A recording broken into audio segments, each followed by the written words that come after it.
आजच्या माझ्या दिवसाची सुरुवात ह्या सुंदरशा सूर्योदयापासून झाली, तर म्हटलं चला आजच्या ब्लॉगची सुरुवात इथूनच करावीत. म्हणून आज आलो आहे आम्ही गावी. का आलो हे पुढे मी ब्लॉगमध्ये सांगेलच तुम्हाला. आत्ता हे बसमध्ये आणि पोचतो आहे गावी. आणि ते माझी नंदही आमच्या बरोबर आहे. उतरलो आम्ही, आमच्या दीर यायची वाट पाहतो. तोपर्यंत म्हटलं चला थोडंसं चालत जाऊयात. मुलंही एन्जॉय करतात.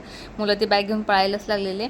आमच्या इथे घराच्या बाजूलाच एक प्रसिद्ध महादेवाचं मंदिर आहे. तिथेच आहे आमचा भंडारा आजचा, जो घरातल्यांनी घालायचं ठरवलेला. खूप दिवसापासून लांबणीवर पडत होता. म्हटलं आज करूयात, सगळ्यांना वेळही आहे. तर सगळेजणही घरचेच आहेत आणि आलेलेच ऑलरेडी आमच्या पुढे.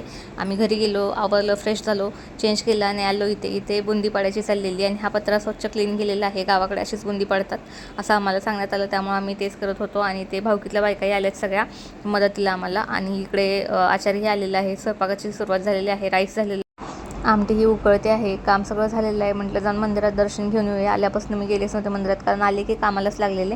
आणि ते महादेवाचं मंदिर आहे. हे शिंगणापूरपासून 3-4 किलोमीटरवर आमचं गाव आहे. तिथेच हे महादेवाचं मंदिर आहे. प्रसिद्ध मंदिर आहे हेही. आणि ते नवस बोललेला पूर्ण होतो.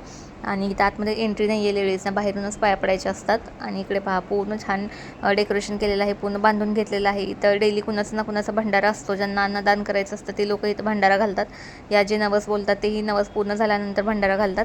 आणि इथं सर्वच जण काम झाल्यानंतर गप्पा मारत बसलेले. आणि आता पंगत पहिली बसलेली आहे. हे घरचेच लोक बसलेत पहिला. आणि हे जे ब्राह्मण लोक आहेत ती लोक बसलेत. त्याच्यानंतर काम करत करत झाली संध्याकाळ. आजची ही शेवटची पंगत. आजसाठी एवढंच. भेटू म्हणजे नेक्स्ट तोपर्यंत बाय.